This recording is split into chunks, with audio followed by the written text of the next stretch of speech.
आजच्या प्रोमोमध्ये आपल्याला मस्त ट्विस्ट पाहायला मिळणार आहे. तर आपण पाहताच अहिल्यादेवीची तब्येत पाहून फारच पॅनिक झालेली असते. तिला काय करावं काहीच कळत नसतं.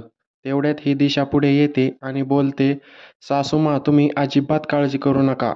माझ्याकडे खूप साऱ्या डॉक्टरांचे कॉन्टॅक्ट मोठ्या-मोठ्या डॉक्टरांचे कॉन्टॅक्ट आहेत.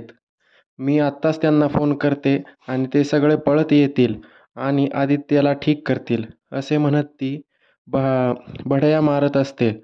डॉक्टरांना फोन करू लागली, पण तिचा एकही डॉक्टर फोन उचलत नाही. बाहेर जोराचा पाऊस सुरू असल्यामुळे प्रत्येकजण काही ना काही कारणं सांगत असतो.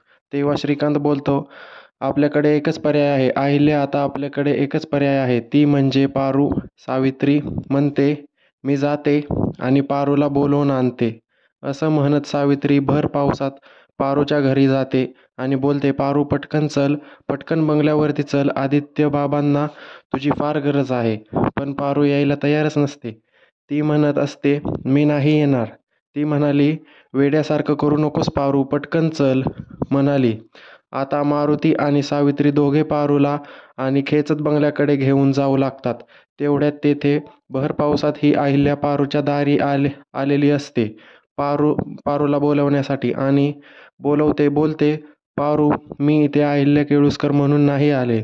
मी इथे एका मुलाची आई म्हणून आलेली आहे. भीक मागत आहे.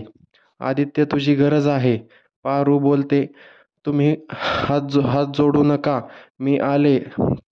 अहिल्या आता तिच्याकडून निघून गेली आणि पारू बंगल्याकडे जाते.